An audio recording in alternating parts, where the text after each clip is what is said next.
भारत और पाकिस्तान के बीच ये इलाका हमेशा विवाहित रहा, लेकिन अब क्या हो रहा है, हालात किस दिशा में जा रहा है, और सबसे बड़ा सवाल, इस पर आम जनता का क्या रिएक्शन है। हेलो दोस्तों, नमस्कार, मैं हूं रोहित रोशन। आप सबों का हमारे YouTube चैनल द गरीब रिएक्शन में बहुत बहुत स्वागत है। आशा करता हूं कि आप सब ठीक होंगे। आज हम जिस वीडियो पे रिएक्ट करने वाले हैं उस वीडियो का टॉपिक है पीओके बॉर्डर से मोदी को देखने आए कश्मीरी पठान ने भारत पाक के बारे में जो फर्क बताया, आप सुनकर हो जाएंगे हैरान। ये पब्लिक व्यूज इंडिया की वीडियो है, तो चलिए वीडियो को शुरू करते हैं। मुमताज अहमद खान। कहाँ से मुमताज जी आप? कुपवाड़ा से, कुपवाड़ा के बॉर्डर से रहने वाले हैं हम। बिल्कुल पीओके बॉर्डर से। पीओके बॉर्डर पे रहते हैं जी। केरन उस इलाके का नाम है, तहसील केरन। जी जी, केरन सेक्टर का। केरन सेक्टर सर। कितने के नजदीक है पाकिस्तान आपके लिए? बस ये स्टोन थ्रो, बस यहाँ इधर से वहाँ पे पाकिस्तान है, यहाँ पे हम है। एक पत्थर की दूरी पे पाकिस्तान। बिल्कुल पत्थर की दूरी पे पाकिस्तान है। क्या बोलेंगे सर, आज मोदी जी की रैली में आए थे, क्या उम्मीदें थी आपकी और क्या लगता है कि क्या बदलाव हुए हैं 2019 के बाद? मोदी ने ऐसे कौन से बड़े 2019 5 अगस्त के बाद उग्रवाद गया, स्टोन पेल्टिंग गई, घर घर के जो मातम हो रहे थे, कैलेंडर निकलता था हड़ताल का, पत्थरबाजी होती थी, नारेबाजी होती थी, स्कूल कॉलेज तमाम डेवलपमेंट काम बंद थे। वो ये सब कुछ जो करा रहे थे, ये करा रही थी यहाँ की पार्टियाँ अपने आप को कुर्सी पे बरकरार रखने के लिए। हकीकत ये है कि यहाँ पे ख़ानदानी राज उन्होंने ये तानाशाही समझी है कि पहले बाप आएगा, उसके बाद उसका बेटा, उसके बाद उसका बेटा, उसके बाद उसका बेटा, बाकी किसी को हक नहीं बनता है। तो वो करते करते लास्ट पे जब उन्होंने ये सोचा कि एक्चुअली अगर देखा जाए दफ़ा 370 तो उस वक्त ख़त्म हुआ है 1953 में। 1953 में ये खुद कांग्रेस ने और नेशनल ने खुद मिलकर जब 1975 में कार्ड किया था, वो क्या था, वही था। और ये लोग मैनिफेस्टो में बोलते कुछ और हैं, ये तीनों परिवार, और फील्ड में जब इक़्तिदार में आते हैं उस वक्त इनका सारा कुछ चेहरा बदल जाता है, इनके काम बदल जाते हैं, इनका तरीका बदल जाता है अपने आप को कुर्सी पर रखने के लिए। यहाँ उग्रवाद कभी नहीं उठता। कश्मीरी लोग बड़े पुरअमन थे।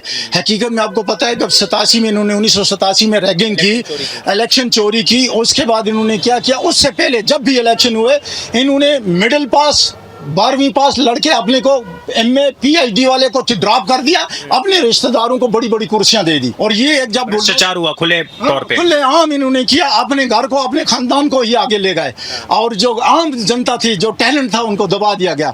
और उस 87 में जो सब लोग उस वक्त आ गए, कोई भी पाकिस्तान नहीं चाहता था। अब मैं आपको बात बोलूं, पाकिस्तान की हालत वो है जिस पड़ोसी के घर में खुद अपने अंदर आग लगी है, उसका घर जल रहा है यार। मैं खुद आटा खाने को नहीं है, जिनको खाने का आटे का 10 किलो का बैग 4000 में मिलता है। कितने में? 4000 में मिलता है। हम बॉर्डर पे रहते हैं, 4000 मिलता है। और उस आटे के बैग पर 1.5 महीना पहले मुजफ्फराबाद में आटा मैसर नहीं था दुकानों पे। लोगों ने शोर उठाया कि हमें आटा चाहिए, खाने को कुछ नहीं है।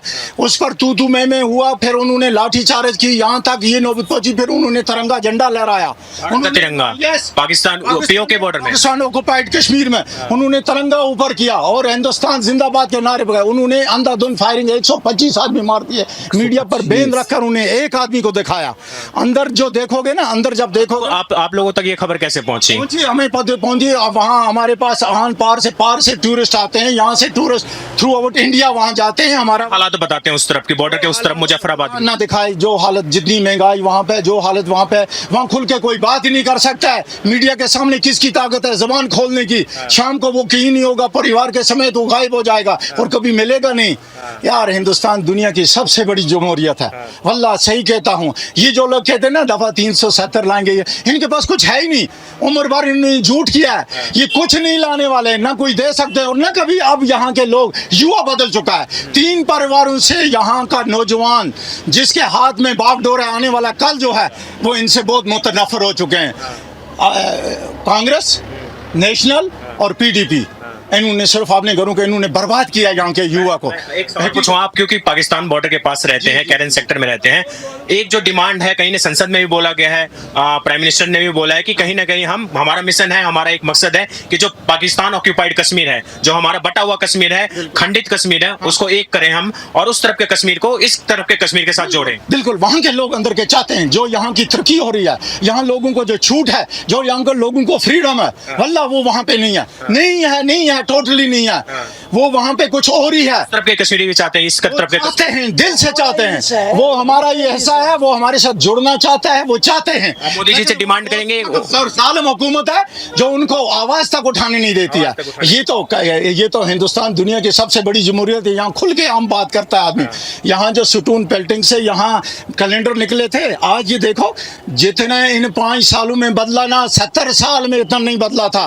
अब ये हाँ जी, आप चाहते हैं मोदी जी से अपील करेंगे कि आपका जो खंडित कश्मीर है उसको एक किया जाए, ये जो विभाजित कश्मीर है हम चाहते हैं पूरा सारा जो कश्मीर है वो सारे को इकट्ठा करके यहाँ आए, ताकि वो हमारे भाई जो बिछड़े हुए हैं, जो इस वक्त मुसीबत में, वो हमारे साथ आकर अपने आप को और अपने बाल बच्चों का भविष्य देख सके। पाकिस्तान के साथ दुख झेल रहे हैं वहाँ। वो बहुत दुख झेल रहे हैं, खुदा का हुआ है कि वो अंदर से मर रहे हैं, मगर क्या करेंगे, जालिम हुक्मरान ऊपर बैठे हैं, उफ तक नहीं करने देते। आपको लगता है सर भारतीय सेना कैपेबल है, कर पाएगी एक कश्मीर को एक कर पाएगी विखंडित कश्मीर? हमारी शान है, हिंदुस्तान की फौज हमारी शान है, पुरअमन फौज सही कहा। और दुनिया की मशहूर फौज, बहादुर फौज।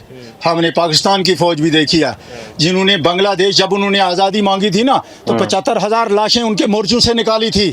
ये हिंदुस्तान है, ये हमें फख्र है, इतना फख्र है कि हम हिंदुस्तानी हैं, हम हिंदुस्तान जैसे जमहूरी मुल्क में पैदा हुए हैं। वल्लाह हमें फख्र है अपने आप पर कि हम इस मुल्क में पैदा हुए, और हमारी फौज का मुकाबला दुनिया की कोई फौज नहीं कर सकती है। सिंसियर, बहादुर, अपने लोगों की रखवाली करने वाले।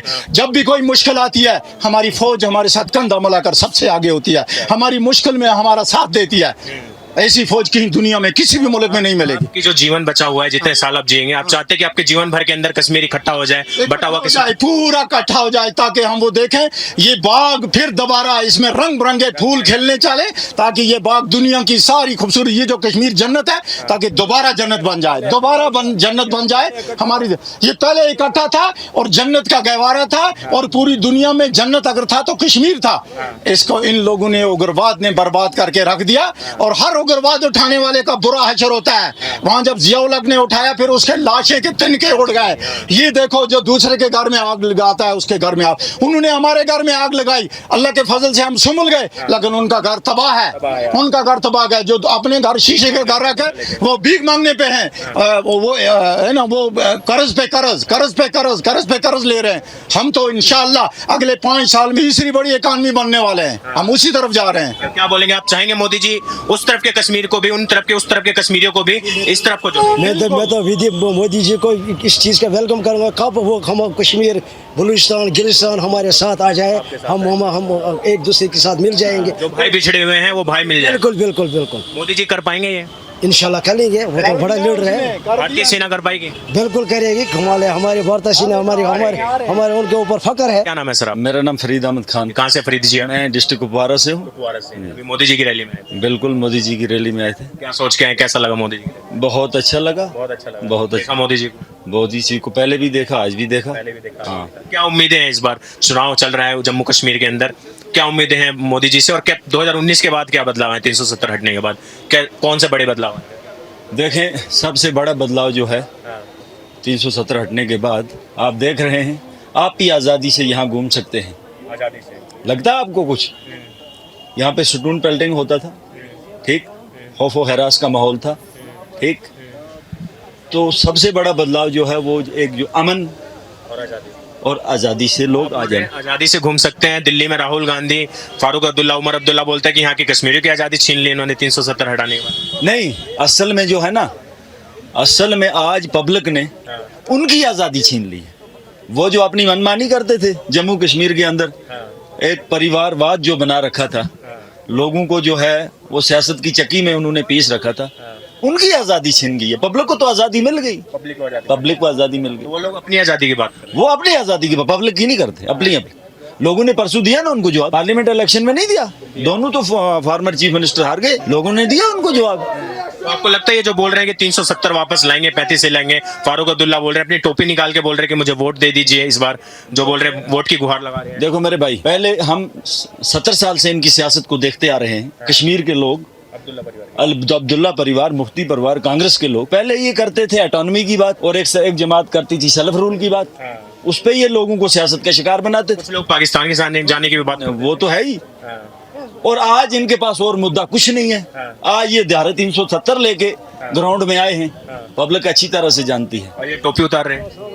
और ये टोपी उतारते हैं, ये अगर लोगों के पाँव भी पकड़ेंगे तब भी लोग आज सवाल ही पैदा नहीं। इमोशनल ब्लैकमेल कर ले, कुछ नहीं होने वाला। पब्लिक जम्मू कश्मीर की यूथ नौजवान जो है ये चाहता है अपना मुस्तकबल, ये जम्मू कश्मीर के अंदर डेवलपमेंट चाहता है, ये जम्मू कश्मीर के अंदर नए लोगों की और नई गवर्नमेंट चाहता है, नया जम्मू कश्मीर चाहता है। इन पुराने लोगों का चेहरा इनको कश्मीर के लोगों को बिल्कुल पसंद है। मोदी जी नए कश्मीर की बात कर रहे हैं। नया कश्मीर बन रहा है। मोदी जी ने तो शुरुआत की है नया कश्मीर बनाने की, और बन के रहेगा, नया कश्मीर बन के रहेगा। कश्मीर लोगों को दिख रहा है इस वक्त ना, आजादी से घूम रहे हैं, रात के 12 बजे तक बाहर घूम कर घर जाते हैं। यहाँ की महिलाएं अमन से आती हैं जाती हैं।